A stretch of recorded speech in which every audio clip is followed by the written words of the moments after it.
நம பார்வதீபதையே அரகர மகாதேவா.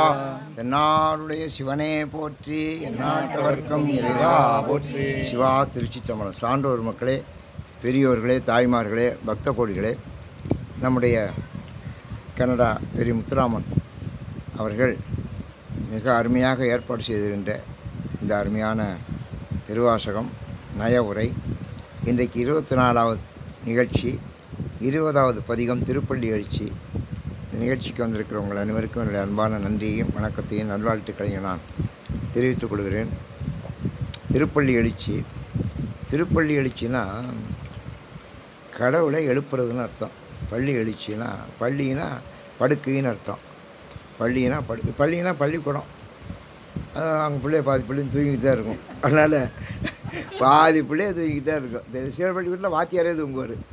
கிளாஸ் ரூமுக்கு போனால் பிள்ளைகள் தூங்கும், ஸ்டாஃப் ரூமுக்கு போனால் வாத்தியார் தூங்குவார். அதனால் முக்கியமான ஹெட் மாஸ்டர்ஸ்லாம் ஸ்டாஃப் ரூம் பக்கம் வர்றதில்லை. என்ன காரணம்னா வாத்தியார்களே தூங்குவாங்க. பள்ளிக்கூடத்தில் தூங்கக்கூடாது, கடையில் தூங்கக்கூடாது, இயக்கங்கள் நடக்கிற இடத்துல தூங்கக்கூடாது, நிர்வாக அலுவலகங்களில் தூங்கக்கூடாது. ஏன்னா அதெல்லாம் தூங்கினா வளர்ச்சி குறையும். ஆனால் ராமாயணத்தில் தூங்கலாம். ராமாயணத்துக்கு தூக்கம் இயற்கையாக வரும். அதனால் நான் தூங்குன்றேன். நல்லா அருமையாக தூங்குவாங்க. திருப்பள்ளி எழுச்சினா தூங்குறவளை எழுப்புறது, அதான் திருப்பள்ளி எழுச்சி. இது பள்ளி எழுச்சினா நம்மளை எழுப்புறது, சாதாரண மனிதர்கள் எழுப்புறது. திருப்பள்ளி எழுச்சினா பகவானை எழுப்புறது. திரு போட்டாலே பகவான் அர்த்தம். திருவாடானை அப்படி சொல்லுவோம். திருச்சி, திரு வந்துட்டாலே அது தெய்வத்தை குறிக்கிறது. சில பேர் திருவாளருங்கிறத திருன்னு போடுறாங்க.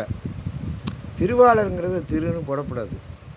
அந்த பழக்கம் எப்படி வந்துச்சுன்னு தெரியல, வந்துருச்சு. திருனா திருவாளர்னு அர்த்தம், திருவாட்டின்னு அர்த்தம். பொம்பளைகளுக்கு திருமதின்னு போடுறாங்க, திருவாட்டின்னு போடுவோம். திருவளர், திருவாட்டி, திருவாளர் இதெல்லாம் போடலாம். திருன்னு போடக்கூடாது. திருன்னு போட்டால் அது தெய்வத்தை குறிக்கும். ஆனால் நம்ம பழக்கமாக வந்துருச்சு, அதனால் ஏற்றுக்கிட்டோம். மிஸ்டருங்கிறதுக்கு பதிலாக திருன்னு போடுறோம். திருன்னு போட்டால் அது தெய்வத்தன்மை உரியங்கிறத குறிக்கும். அதனால் சொல்கிறேன், திருப்பள்ளி எழுச்சின்னா பகவான் தூங்குறாரு. அதனால ராத்திரி நம்ம கோயிலெல்லாம் பாருங்கள், அந்த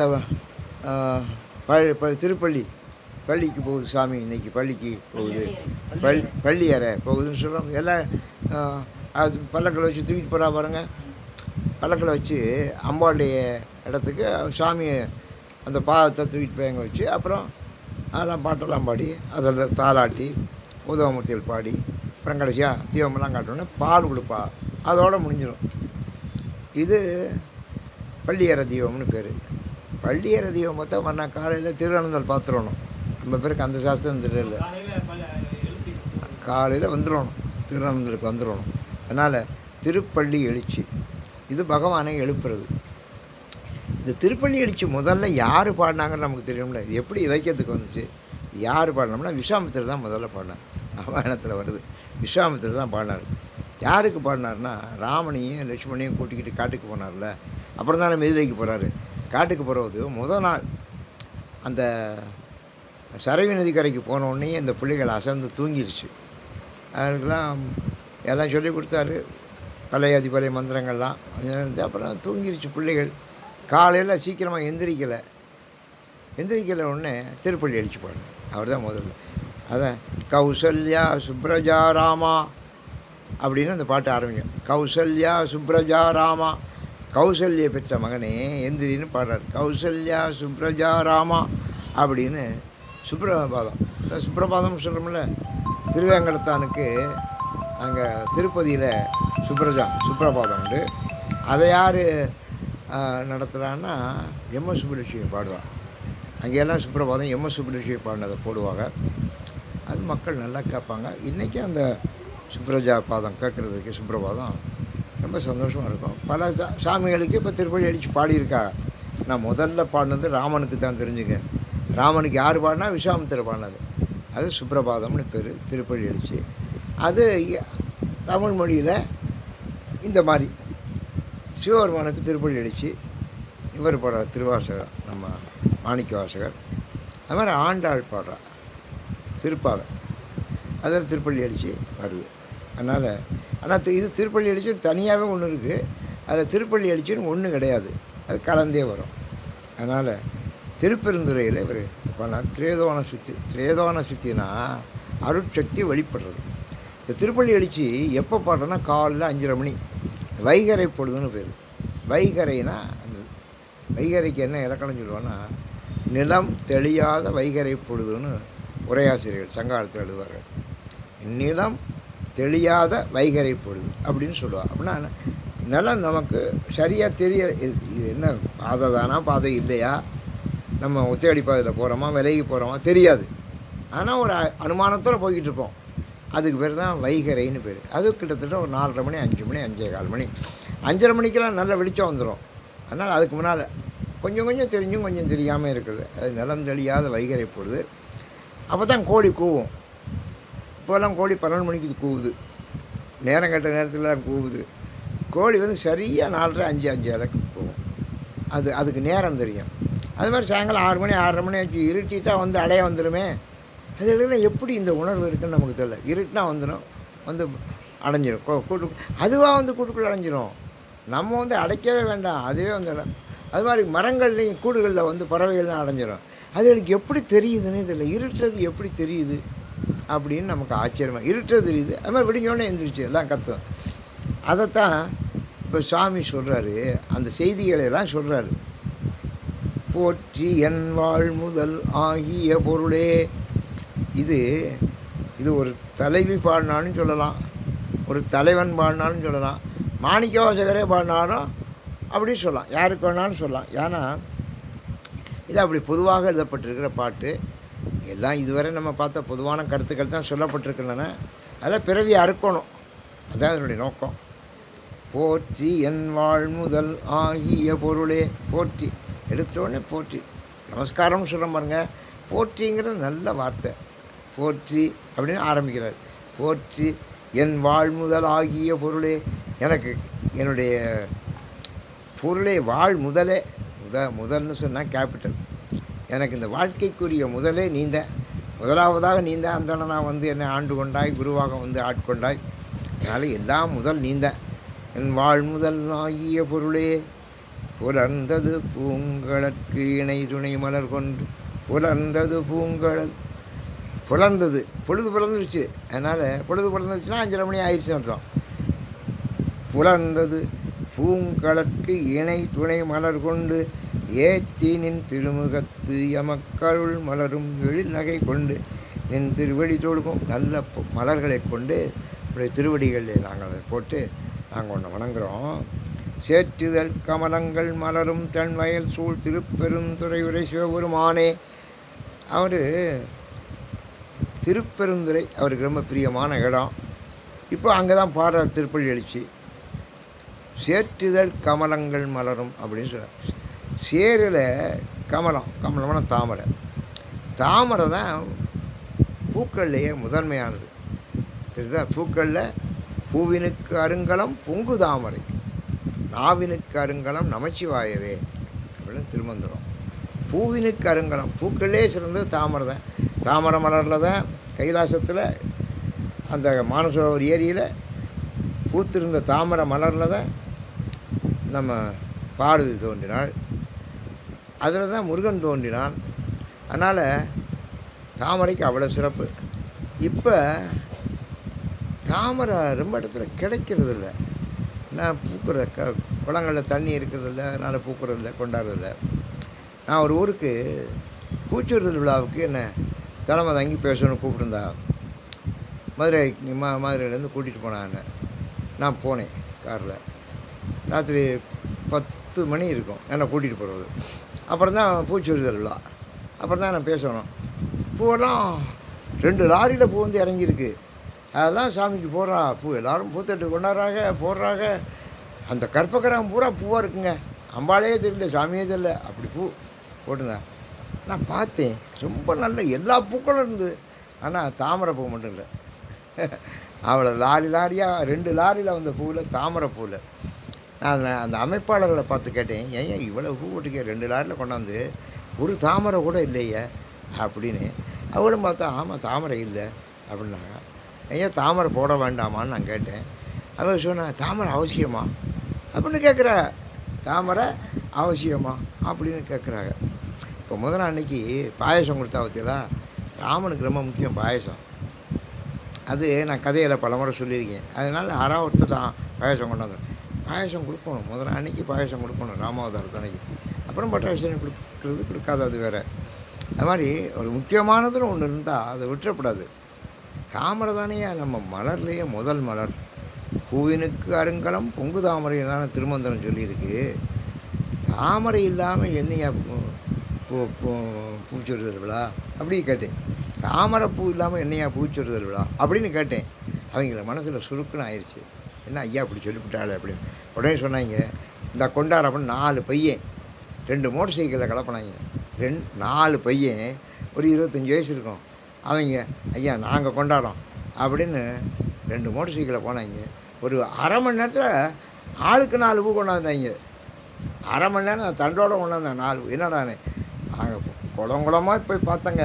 ஒரு குளத்தில் இருந்துச்சு. நாங்கள் இறங்கி நீந்தி அடித்து அதெல்லாம் அறுத்து கொண்டாந்துட்டோம். ஆளுக்கு 4 பூ கொண்டாந்துருக்கோம் அப்படின்னு எங்கிட்ட வந்தாங்க. போடுங்களா தம்பிகளா, நீங்களே சாமிக்கு போடுங்களா அப்படின்னு. அவங்களுக்கு ரொம்ப சந்தோஷம். இப்போ தான் எனக்கு சந்தோஷம். தாமரை போடணுங்க. அதான் தாமரை. அது தாமரை எங்கே மலருது? அதுக்கு என்ன சிறப்புனா சேற்றில் தான் மலரும். அதனால் சேற்றில் மலர்ந்து செந்தாமரைன்னு சொல்கிறது. மணிமேகலை அப்படி சொல்லுவார். ஏன்னா அவங்க குடும்பம் பொது குடும்பம், பொதுமகளிர். அதில் பிறந்தவ மணிமேகலை. அவள் ரொம்ப கற்புக்கரசியாக வாழ்ந்தா. அதனால் அவளை சொல்கிற போது இலக்கியத்தில் மணிமேகலையில் சேற்றில் மலர்ந்த செந்தாமரைன்னு சொல்லுவார். சேருங்கிறது தள்ளப்படக்கூடியது, கொல்லப்படக்கூடியது. அதுக்குள்ளே பூ பூத்துருது தாமரை. அதனால் சேற்றில் போய் கொண்டாந்துடுவேன். முள்ளில் ரோஜாங்கிற மாதிரிங்க. முள் எவ்வளோ முள் இருந்தால் ரோஜா கொண்டாந்து ஆரம்பிச்சுங்களா.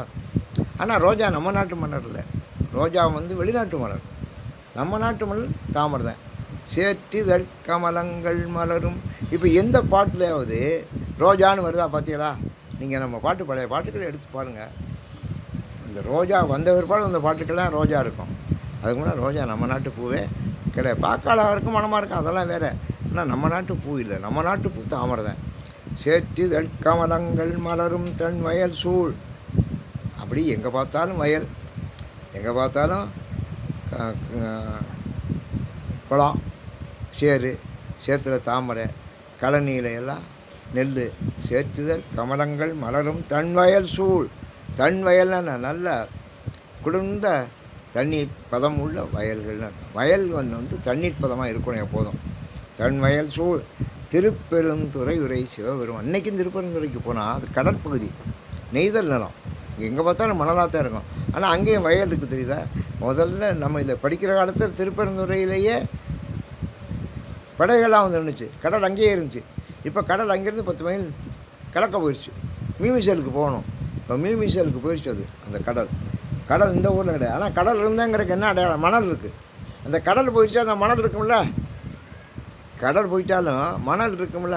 அதனால் நீங்கள் வீடை இடிச்சு விட்டாலும் அந்த கீழே இருக்க ஃபவுண்டேஷன் இருக்கும்ல. அந்த ஃபவுண்டேஷன் யாரும் இடிக்கல. அதுதானே இப்போ அகழ்வாராய்ச்சியில் பண்ணுறேன். கீழடியில் நான் தோன்றேன், அங்கே உள்ள கட்டடம் ஆகப்படுது. அதான் அகழ்வாராய்ச்சி. அதை எடுக்கிறது இல்லை யாரும். அதனால் சேற்றுதழ் கமலங்கள் மலரும் தன் வயல் சூழ் திருப்பெருந்துறையுரை சிவபெருமானை. துறைன்னு வந்தாலே அது கடற்கரைன்னு அர்த்தம். பெருந்துறைனா பெரிய கடற்கரைன்னு அர்த்தம். அவ்வளோ பெரிய கடற்கரை இங்கே இருந்திருக்கு. அதனால தான் அங்கே அரேபியாவிலேருந்து கப்பல் இறங்குனுச்சு. அந்த கப்பல்லேருந்து குதிரை இறங்குனுச்சு. அந்த குதிரையை வாங்குறதுக்கு மாணிக்கவாசகர் போனார். அதுதான் திருப்பெருந்துறைன்னு பேர். ஏற்றுயர் கொடி உடையாய். ஏற்றுயர் ஏறுனா காளைக்கொடி தான் அவருடைய கொடி. நேற்று நம்ம படித்தோம்ல, அவருடைய கொடி என்ன தசாங்கத்தில்? கொடி தான், காளை தான் அவருடைய கொடி அப்படின்னு சொன்னோம். ஏறுனா ஏறுங்கிறது ஏற்றுன்னு வருது. அந்த கொடியைத்தான், காளைக்கொடியைத்தான் கோயில்கள் எல்லாம் திருவிழாவில் ஏற்றுவாங்க. கொடி ஏற்றியாச்சுன்னு சொல்லுவாங்க பாருங்க. கொடி ஏற்றுறோம், என்ன ஏற்றுவாங்க? அதில் காளைக்கொடி போட்டுக்கு வந்துடுறேன். காளை ஏற்றுயர் கொடி உடையாய் எனை உடையாய் எம்பெருமான் பள்ளி எழுந்தருளாய். என்னையே நீ உடையவனாக இருக்கிற, நீ எந்திரிப்பாயாக அப்படின்னு அவர் படுத்திருக்கிறாரு. சுவாமிக்கு பாடுவாங்க, ராஜாக்களுக்கு பாடுவாங்க. தெரியுமா? திருப்பள்ளி அடித்து ராஜாக்களுக்கு பாடுவார். ராஜா படுத்துங்கிறாருன்னா அவர் உள்ளே படுத்திருப்பார் கட்டில். வெளியில் 2 பேர் இருந்து பாட்டு திருப்பள்ளி அடித்து பாடுவா. அவருடைய பெருமைகளை சொல்லி பாடுவாங்க. அதுக்கு பிறகு தான் அவர் கண் விழிப்பார். ராஜாக்களுக்கு உண்டு, கடவுளுக்கு உண்டு, ராஜாக்களுக்கு உண்டு. இப்போது நம்ம வீடுகள்லேயும் டேப் போட்டு நம்ம எந்திரிக்கலாம், அதனால் தப்பு இல்லை. டேப் போட்டு இந்த அருணன் இந்திரன் திசை அணுகினன் இருள் போய் அகன்றது. அருணன், அருணன்னா சூரியன். இந்திரன் திசை அணுகினன், இந்திரனுடைய திசை கிழக்கு. இந்திரனுடைய திசை கிழக்கு. இப்போ நம்ம சாமி கும்பிட்றோமே, சாமி கும்பிடும்போது அந்த அந்த திரி எந்த பக்கம் இருக்குன்னா, நமக்கு செல்வம் நிறைய வரும்னா வடக்கு பக்கம் வைக்கணும். வடக்க தான் குபேரன் இருக்கேன், வடக்கு தான் குபேரன் இருக்கேன். அப்போ வடக்கு பக்கம் வச்சு நம்ம வணங்கலாம். கிழக்கு பக்கம் வைக்கலாம். கிழக்கு வந்து இந்திரனுக்குரியது. கிழக்கு இந்திரனுக்குரியது. இந்திரனுடைய சிறப்பு என்னன்னா, அவன் தான் ராஜா. இப்போ எலெக்ஷனுக்கு நிற்கிறான்னு வச்சுக்கோங்க, எம்எல்ஏக்கு எம்பிக்கு பஞ்சாயத்து யூனியனுக்கு எலெக்ஷன்னா அவங்க வீட்டில் விளக்கேற்றினா கிழக்கு பக்கம் தான் வைக்கணும் ரிசல்ட் வர்ற வரைக்கும். ஏன்னா அவன் ஜெயிச்சு வந்துடும்ல. கிழக்கு பக்கம் இந்திரனுடைய திசை. இந்திரன் வந்து தலைமை, அவன் தான் தேவர்களுக்கு தலைவன். அருணன் இந்திரன் திசை அணிகிறன். கிழக்க வந்துட்டேன், சூரியன் உதிச்சாச்சு. காலையில் 6:10க்கு சூரியன் உதிக்கிறான்னு சொன்னால் சரியாக 6:10க்கு உதிச்சிருவேன். சாயங்காலம் 6:10க்கு மறைகிறேன் அப்படின்னா சரியாக 6:10க்கு மறைஞ்சிடுவேன். இந்த கன்னியாகுமரியில் சூரிய உதயம் பார்க்குறக்கா ரொம்ப பேர் வருவாங்க. ரொம்ப பேர் வெளியூர்லேருந்து வந்து தங்கியிருப்பேன். சூரிய உதயம் எத்தனைக்குன்னு வேறு கேட்டுக்கிட்டு வருவாங்க. அவங்க 6:10ன்னு சொல்லுவாங்க. அப்போ நாங்கள் 5:30 வந்துடுறோம் அப்படின்னா 5:30 கொஞ்சம் விடிய ஆரம்பிச்சிடும். எல்லோரும் கடற்கரை பூரா பார்த்தா 5:30 மணிக்கு ஆள் நிற்கும். இவங்க ரொம்ப ஊர்லேருந்து வந்தாங்க பாருங்க, அவங்களாம் நாட்டில் ரொம்ப இடத்துக்கு நல்லா தூங்குவாங்க. 8 மணிக்கு தான் எந்திரிப்பேன். எந்திரிச்சு சூரியன் உதயம் ஆயிடுச்சானு பையன் 8 மணிக்கு எந்திரிச்சு சூரியன் உதயம் ஆயிடுச்சா எங்கிட்டே கேட்பாங்க ரொம்ப பேர். நாங்கள்லாம் 5:30, அப்பா நாங்கள்லாம் 5:30 போயிட்டா போவேன். அவங்க நாங்கள் நல்லா தூங்கினோம், இங்கே வந்தால் நல்லா தூக்கம் வருதுங்க அப்படிங்கிறேன். ஏன்னா தூங்குறக்கா வந்து சன்ரைஸ் பார்க்கறதுனால வந்து அப்படின்னா அங்கே சன்ரைஸும் பார்க்கலாம், சன்செட்டும் பார்க்கலாம். ஏன்னா அது இப்படி முனை வந்து கன்னியாகுமரி முனை இப்படி சேருதா, இந்த பக்கம் கிழக்கு, இந்த பக்கம் மேற்கு. இது திருவனந்தபுரம் ஒரு ரோடு, இது இந்த பக்கம் நம்ம தமிழ்நாட்டில் ஒரு ரோடு. இந்த முனையில் வந்து என்னென்னா காலையில் இந்த பக்கம் சூரிய உதயம் பார்க்கலாம். அந்த பக்கம் தான் விவேகானந்தர் மாளிகை, அம்பாள் எல்லாம் கோயிலெலாம் கட்டிருக்காங்க. இந்த பக்கம் பார்த்தா அரபிக்கடல் வந்துடும். அப்போ இந்த பக்கம் சன்செட்டு தெரியும். இது சன்ரைஸ் பார்க்கலாம், சன்செட்டு பார்க்கலாம். ரெண்டும் ஒரு ஊரில் பார்க்கக்கூடியது கன்னியாகுமரி ஒன்று தான். அது ஒரு ஜாகிரபிக்கலி வெல் சிச்சுவேட்டட் பிளேஸ். அருணன் இந்திரன் திசை அணிகனன். சூரியன் இந்திரனுடைய திசைக்கு கிழக்கில் வந்துட்டேன். இருள் போய் அகன்றது. அப்போ போயிடுச்சு, இருள் போய் நான் அகன்றன்னு சொல்லிட்டேன் பார்த்தீங்களா. அப்போ கிட்டத்தட்ட 6 ஆயிடுச்சு. உதயம் நின் மலர்த்திரு முகத்தின் கருணையின் சூரியன் ஏழ. இந்த சூரியன் உன்னுடைய திருவருளால் அந்த முகம், அது சூரியனுடைய அந்த கதிர்கள் ஏழ நயன கடிமலர் மலர மற்ற அண்ணலம் கண்ணாம். அந்த கண்மலருக்கே அது மலரணும். உன்னுடைய கண்மலர் மலரணும். கடிமலர் மலர மற்ற அண்ணலம் கண்ணாம் நிழல் திரை 60 முரல்வன. எல்லா பறவைகளும் ரீங்காரம் எடுக்கின்றன. சின்ன சின்ன பறவைகள், இது மாதிரி சின்ன பறவைகள்லாம் முரல்வனன்னா ரீங்காரம் செய்யணும். இவையோ திருப்பெருந்துறை உரை சிவபெருமானே. இதெல்லாம் முரல்வதுன்னா என்ன அர்த்தம்? சூரியன் நல்லா வந்துட்டேன், விடிஞ்சிருச்சு, நீ இன்னும் தூங்குறிய அப்படின்னு அர்த்தம். இதெல்லாம் ஒரு அடையாளம். இவையோ இப்போ நம்ம பள்ளிக்கூடத்துக்கு பிள்ளை போகிறதுக்கு பலாஞ்சம் ரெடியாக வேன் வந்துருச்சுங்கிறோம்ல. வேன் வந்துருச்சுன்னா ஓடி வந்துடும், தெரியுதோ? எல்லாத்தையும் போட்டு ஓடி வந்துடும். வேன் வந்துருச்சுன்னா அது எனக்கு போதும். அதனால் இந்த வேலைன்னு அது வரங்காட்டியுமே வேன் வந்துருச்சும்பா. அது 4 தடவை அப்படி சொன்னால் 5ஆம் தேதி அப்புறம் வேன் வந்தோன்னு சொல்லுங்க. அதுக்கு வேன் வந்துருச்சுன்னா அது ஓடியாந்துடும். காரணம் என்ன? அது வந்து இப்போ மணி அடித்தாச்சுன்னா தீபாவளி போகுதுன்னு அர்த்தம். அதனால் நல்ல பறவைகள்லாம் சத்தம் போடுது. சூரியன் எந்திரிச்சிட்டேன், நீங்களும் உங்களுடைய கண்ணை எழுப்பணப்பா அப்படின்னு சொல்லுது. இவையோ திருப்பெருந்துறை உரை சிவபெருமானே அருள்நிதி தரவரும் ஆனந்தமலையே. அருள்நிதி தரவரும் ஆனந்தம். நீ என்ன பண்ணுற? அருளை எங்களுக்கு தரப்போகிற. காலையில் அந்த திரேதோனா சக்தி இருக்குதுன்னு சொல்லுவாங்க, அருட்சக்தி. அது வெளிப்படுற நேரம் காலை நேரம் தான், இந்த 5:30 மணி 6 மணி வைகரை பொழுது. அதனால் எங்களுக்கு அருள்நிதி தரவரும் ஆனந்தமலையே. எங்களுக்கு நீ அருளையும் தரப்போகிற, பொருளையும் தரப்போகிற. அதான் அருள்நிதி. அருளையும் தரப்போகிற, பொருளையும் தரப்போகிற. ஆனந்தமலையே, மலையே ஆனந்தமான மலை. நீ அலைக்கடலே பள்ளி எழுந்தருளை. நீந்தான் மலை, நீந்தான் அலை, நீந்தான் கடல், எல்லாம் நீந்தான். அதனால் நீ பள்ளி எழுந்தருளாய். கூவின பூங்குயில். இப்போ தான் இந்த மேலே என்னென்னலாம் ரீங்காரம் பண்ணுச்சு அப்படிங்கிறத சொல்கிற. கீழே கூவின பூங்குவில். அதனால் குயில் கூவிருச்சு. கூவின கோழி. எல்லார் வீட்லேயும் அந்த காலத்தில் கோழி இருந்தது தெரியுது. இப்போ கோழியெல்லாம் கிடையாது. இப்போ யார் வீட்லேயும் கோழியெல்லாம் எங்கள் ஊரில் ஒரு வீட்டுக்கு பேர் கோழி பிடிக்க வீடுனே பேர். ஒரு வீட்டுக்கு கோழி பிடிக்க வீடுன்னு. இல்லைடா ஏன் அப்படி? அங்கே ஏகப்பட்ட கோழி வச்சுருப்பாளாம் அந்த காலத்தில்.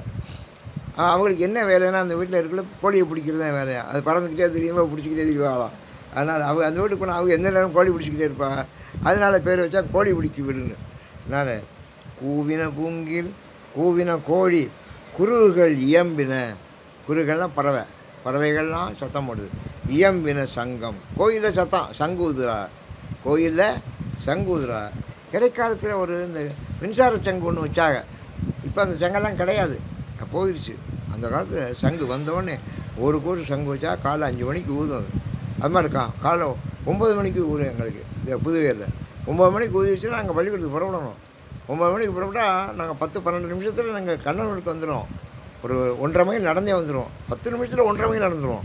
கிடுக்கிட்டு தூக்கிட்டு ஓடி வந்துடும் பள்ளிக்கூட்டே. சங்கு ஊதிச்சுடா வாங்கடா ஓடுங்களா அப்படின்னு ஓடியாந்துடும். நடுவில் ஒரு கம்மாயிலாம் நீந்திக்கிட்டு வந்து சேர்ந்துருவோம் பள்ளிக்கூடம். இப்படி வந்து சோறு கட்டி வச்சா அந்த சோகத்தெல்லாம் ஏறி குதிச்சு போயிடும். எங்கள் ஹெட்மாஸ்டர் என்ன செஞ்சார், சோகத்தை இந்த பையன் ஏறி குதிக்க இன்னும் கொஞ்சம் உயரமாக இருக்கும். இந்த பையன் 4 செங்கலை தட்டி விட்டு குதிக்க ஆரம்பிச்சாங்க. அப்புறம் தட்டி விடுறதே அவர் கட்டுறதே விட்டுட்டார். இவங்க ஏறி குதிச்சாங்க குதிக்கிறீங்க அப்படின்னு. அதனால் சங்கு ஊதுனுச்சுன்னா நம்ம கிளம்பிடணும். அவன் சார் ஈயம்பின சங்கம்.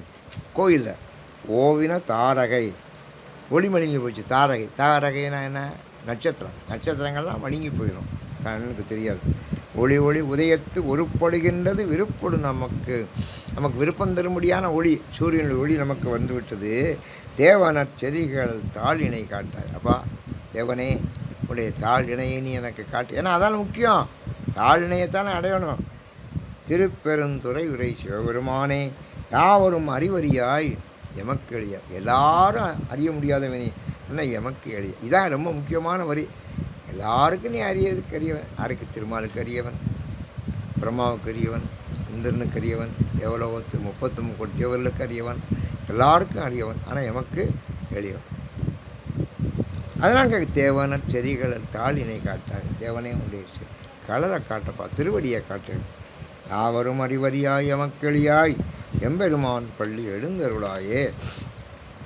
இன்னிசை வீணையர் யாழினர் ஒருபால். இதுதான் சிவலோக காட்சி. சிவலோகத்தில் எப்படி இருக்கும் அப்படிங்கிறத இதில் காட்டார். இன்னிசை வீணையர் யாழினர் ஒருபால். இன்னிசை வாசிக்கிற யாழ் இருக்கு பாருங்கள். யாழ் தான் நம்ம நாட்டில் முதல் தரமான கருவி. இது சங்கீத கருவியில் ரொம்ப முக்கியம் யாழ். யாழ் தான் அப்புறம் பிறகு வயலினா வந்துருச்சு. யாழ் தான் ஆரம்ப காலத்தில். யாழ் நூல்னு விபுலானந்த அடிகள் எழுதியிருக்காரு. யாழ் நூல்னு பேர். யாழ் வந்து பழைய காலத்தில் ரொம்ப அருமையான குடல் என்னது யாழ் என்னது அப்படின்னு படிச்சுருவாங்க. யாழ்ங்கிறது இப்படி உயரம். அதெல்லாம் ₹1,00,000 யாழெல்லாம் தஞ்சாவூர் வச்சுக்கிறாங்க. ₹1,00,000 ஒரு யாழ். அதனால் இவ்வளோ பெருசு இருக்கும். எம் சுப்புலட்சுமி அவளே யாழ் வாசிப்பாள். வச்சு அந்த அம்மாலே பாடும். சரிதா? அதுவே பாடும், அதுவே வாசிக்கும். அதனால் யாழ்ங்கிறது பழைய காலத்து ஒரு கருவி, இசைக்கருவி. ரொம்ப உன்னதமான கருவி. கலைமைகளே யாழ் தானே வச்சுருக்கா. அதை பற்றி யாழில் பல யாழ் இருக்கான்.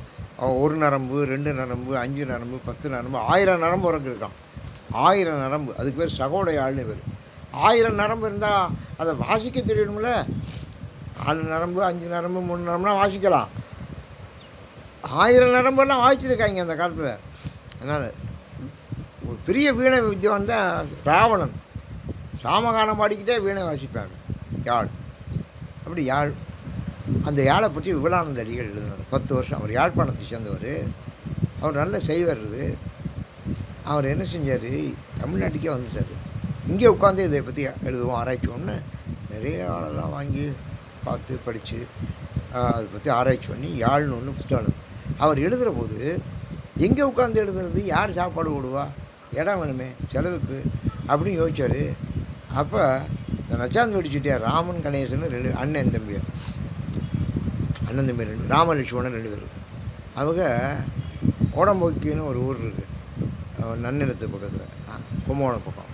அங்கே திருப்பணி பண்ணியிருக்காங்க.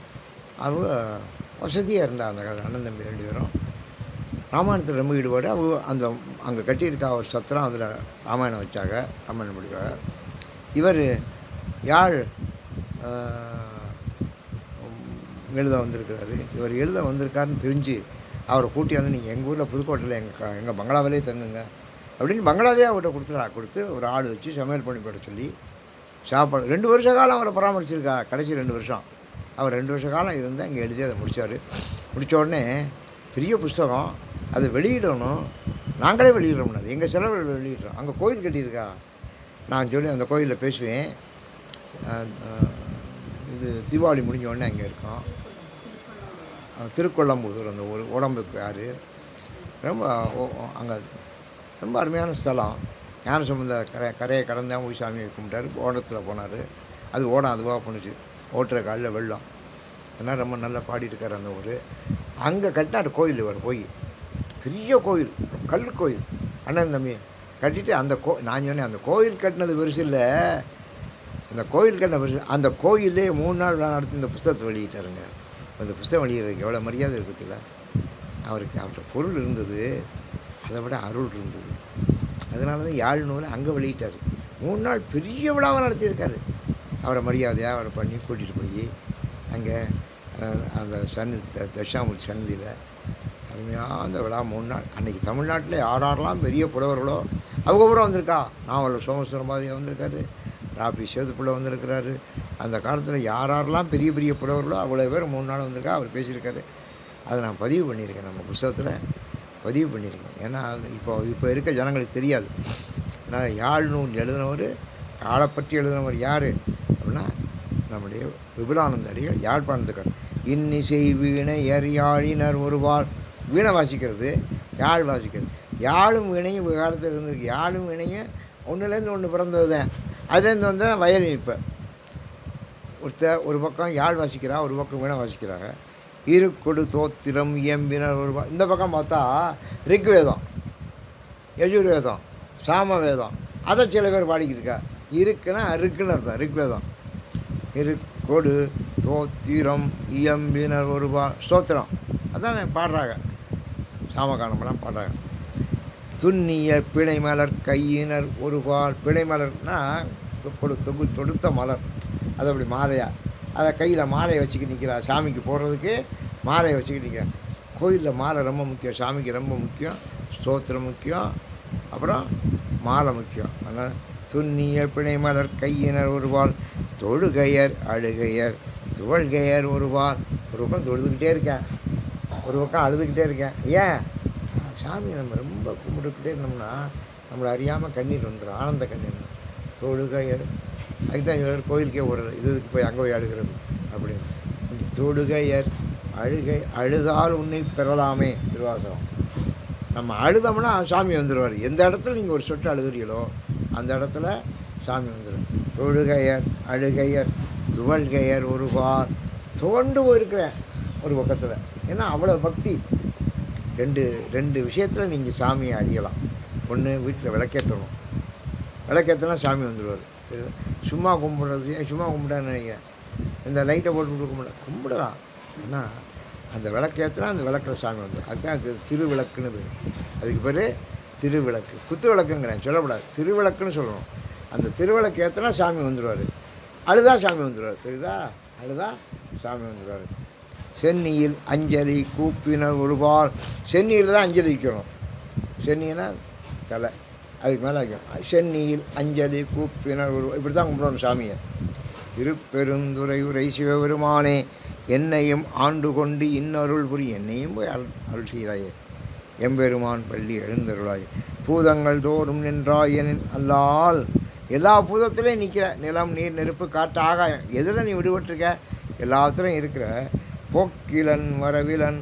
ஆனால் உனக்கு என்ன சிறப்பு? உனக்கு போக்கும் கிடையாது, வரவும் கிடையாது. போக்குவரத்துங்கிற மாதிரி இப்போ 5 மாதம் போக்கும் கிடையாது, வரவும் கிடையாது. போக்குவரத்தே கிடையாது. 5 மாதம் போக்குவரத்தே கிடையாது. போக்குவரத்துனா பிறக்கிறது இறக்குறது. நமக்கு போக்குவரத்து என்ன தெரியுமா? பிறக்கிறது இறக்குறது. இப்போ போக்குவரத்துனா பஸ்ஸை சொல்கிறேன். அந்த காலத்தில் போக்குவரத்துனா பிறக்கிறது இறக்குறது. போக்கிலன் வரவிலன். உனக்கு போக்கும் கிடையாது, வரவும் கிடையாது. உனக்கு பிறப்பும் கிடையாது, இறப்பும் கிடையாதுல்ல. அதனால் என நினை புலவோர் கீதங்கள் பாடுதல் ஆடுதல் அல்லால். புலவர்கள் சொல்கிறாங்க எனக்கு போக்குவரத்து கிடையாது. அதனால் இப்போ நான் சில பேர் வான்னு சொன்னால் ஐயா போக்குவரத்தே கிடையாது, நான் எப்படி வர்றதுங்கிறா? சரிதா? அதனால் போக்குவரத்து 5 மாதம் இல்லை. இப்போ தான் கொஞ்சம் பஸ்ஸெல்லாம் ரயிலெலாம் ஓடுது.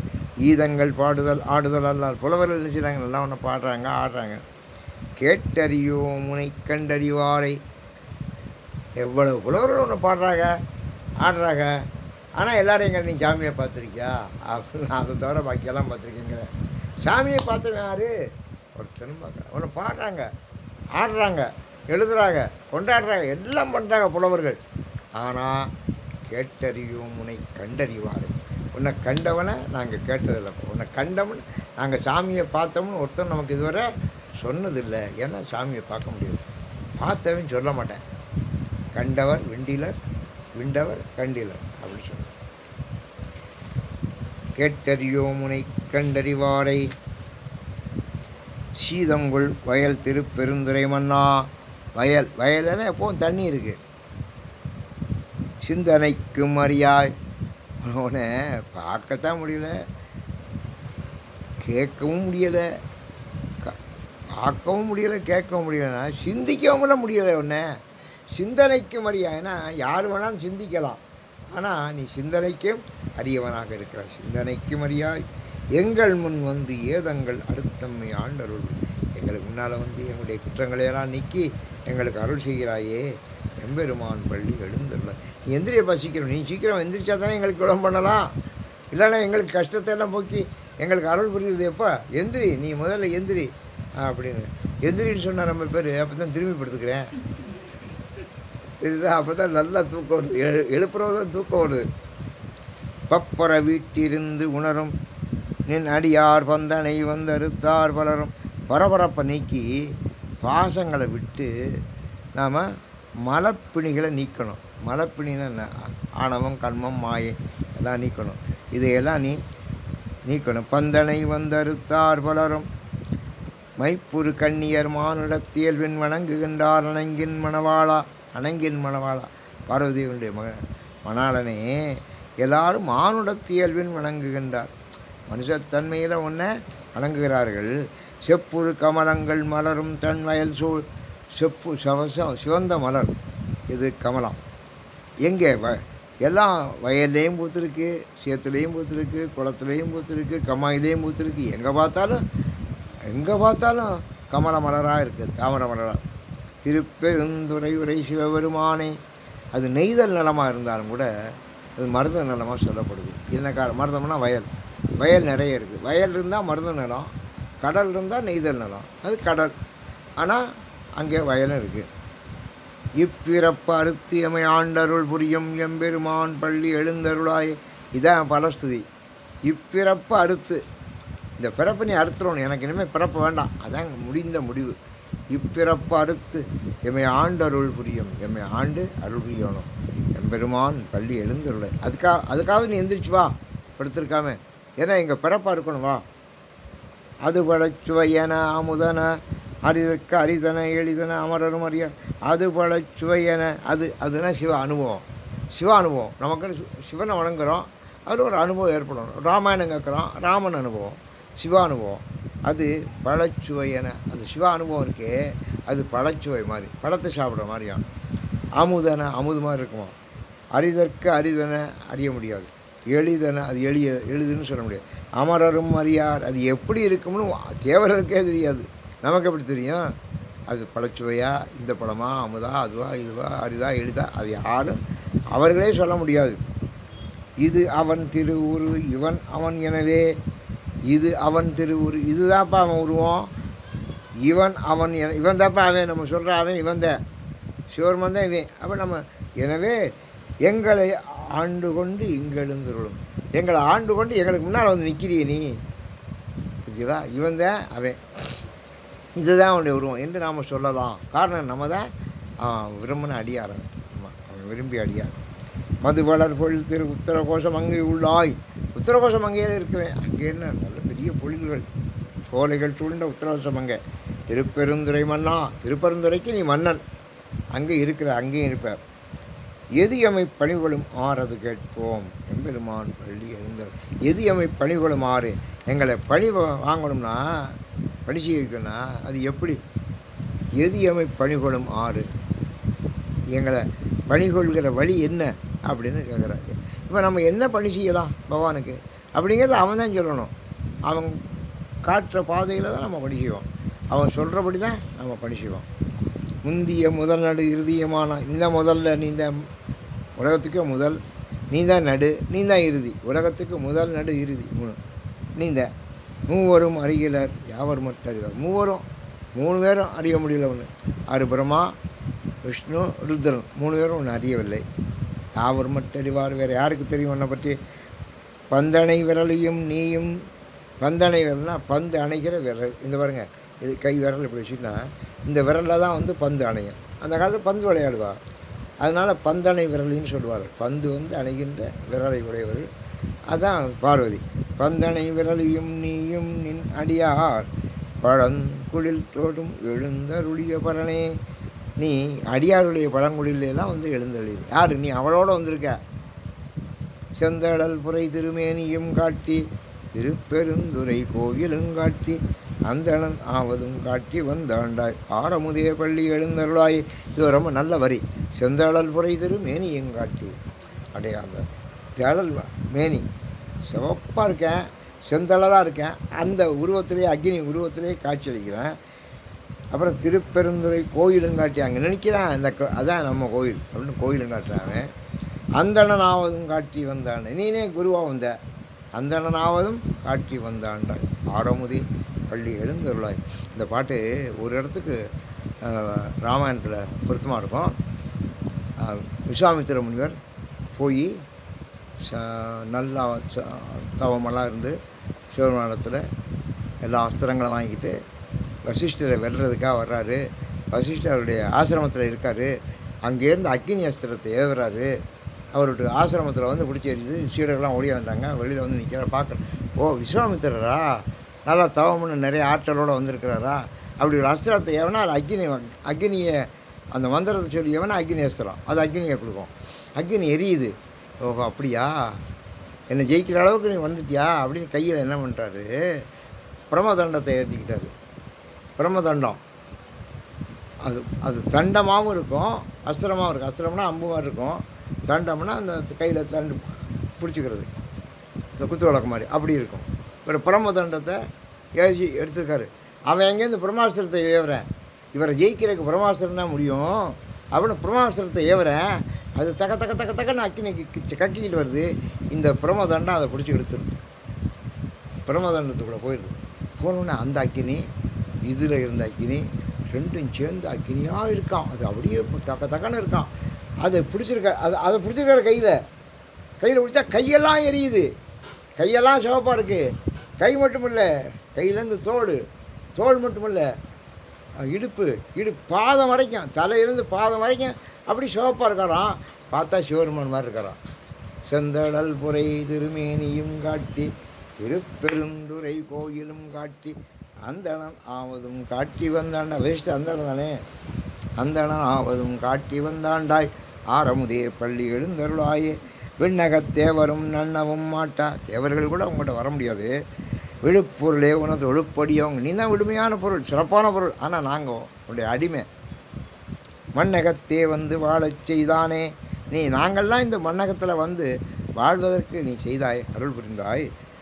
வந்திரு பெருந்துரை ஆய் வழியடியோம் கண்ணகத்தே நின்று கழிதிருந்தேனே. எங்களுக்கு என்னுடைய கண்ணில் நின்று எப்போதும் கழிப்பை தர்ற வழியாக நாங்கள் நல்வாழ்வால் அருள் புரிகிறாய். கடலமுதே கரும்பே, கடலமுதே கரும்பே விரும்பும் அடியார் எண்ணகத்தாய். யாரெல்லாம் உன்னை விரும்புகிறார்களோ அவருடைய எண்ணத்தில் நீ இருக்காய். எமக்கு உயிரானாய். அவர்களுக்கு எண்ணத்தில் இருக்க, எங்களுக்கு உயிரில் இருக்க. நீ தான் உயிர். எம்பெருமான் பள்ளி எழுந்தருளாயே. தயவு செஞ்சு வந்து எங்களுக்கு அருள் புரிக. கடைசி பாட்டு 10வது பாட்டு. புவனியில் போய் பிறவாமையில் நாம் போக்குகின்றோம் அவமே இந்த பூமி சிவன் உய்ய கொள்கின்றார் என்று நோக்கி திருப்பெருந்துறை உறைவாய் திருமாலாம் அவன் விருப்பெய்தவும் மலரவன் ஆசைப்படவும். திருமாலாம் அவன் விருப்பெய்தவும், திருமால் விஷ்ணு. அப்புறம் மலரவன்னா தாமர மலரில் இருக்கிற பிரம்மா. அவங்களுக்கு ஒரு ஆசையான். என்ன ஆசை? ஆடாடாடாடாடா, இந்த சிவபெருமான் திருப்பெருந்துறையில் இருக்கிறார், மண்ணிலையில் இருக்கிறாரு, நாம் வானில் இருக்கிறோம், நம்ம அவனை பார்க்க முடியலையே. நாம் வானத்துக்குள்ள பிறந்து தப்பாக போச்சு. வானத்தில் பிறந்து தப்பாக போச்சு. நாம் வந்து மண்ணில் தான் இருக்கணும் என்று மண்ணில் பிறக்கிறக்கு அவங்க ஆசைப்படுறாங்களாம். ஏன்னா இவரை பார்க்கணும்னா மண்ணுக்கு வரணும். அவர் மண்ணுக்கு வந்துட்டா நம்ம அருள் புரிய. அதனால் இப்போ யார் யாரெல்லாம் ஆசைப்படுறா? மலரவனும் அந்த திருமாலும் ஆசைப்படுறானாம். எப்படி? புவனியில் போய் பிறவாமையில். நம்ம புவனியில் போய் நிலத்தில் போய் பிறக்காம விட்டுட்டோமே. எல்லாரும் நிலத்தில் பிறக்கிறான், நாம் வந்து வானத்துக்கு வந்துட்டோம். புவனியில் போய் பிறவாமையில் நாள் நாம் போக்குகின்றோம் அவமே. நம்ம இவ்வளோ காலமும் நம்முடைய நாளெல்லாம் வீணாளாக போயிடுச்சு, வீணாளாக போயிடுச்சு. இந்த பூமி சிவன் உய்ய கொள்கின்ற ஆறென்று நோக்கி. இந்த பூமி நம்ம இருக்கிற பாருங்க, இந்த பூமி தான் சிவன் இருக்கிறான். அவன் தான் உய்ய கொள்கிறான். அதனால் அவனுக்கு உய்ய கொண்டான்னு பேர். உய்ய கொண்டான்னு என்னத்தான்? அவன் நாம் உய்ய, அவன் இங்கே வந்து அந்த பூமியை கொண்டான். அவன் சிவன் உய்ய கொள்கின்ற ஆறென்று நோக்கி திருப்பெருந்துறை உறைவாய். நீங்கள் வந்து இருக்கிற திருமாலாம் அவன் விருப்பெய்தவும் மலரவன் ஆசைப்படவும் அலர்ந்தமை கருணையும் நீயும். நீ ரொம்ப கருணையுடையவன். அவனியில் புகுந்தம்மை ஆட்கொள்ள வல்லாய். பூமியில் பிறந்து எங்களை ஆட்கொள்ள வல்லவனே, ஆரமுதே பள்ளி எழுந்தருளாயே. அதனால் நீ தான் அமுது, நீ திருப்பள்ளி எழுந்து எங்களை எல்லாம் அருள் பிரசாதம் தந்து எங்கள் ஆட்கொள்ள வேண்டும் என்று மாணிக்கவாசகர் இந்த 10 பாட்டில் அது தலைவனாகவும் இருந்து பாடுகிறார், தலைவியாகவும் இருந்து பாடுகிறார், புலவனாகவும் இருந்து பாடுகிறார் என்று அருமையான பாட்டு திருப்பள்ளி எழுச்சி. இது நமக்கெல்லாம் இந்த கொரோனா நோய் தீர்ந்து திரும்பியும் நமக்கு பழைய நல்ல காலம் பிறக்க வேண்டும் என்று நாம் அந்த பகவானை பிரார்த்தித்து அமைகிறேன். வணக்கம், நன்றி.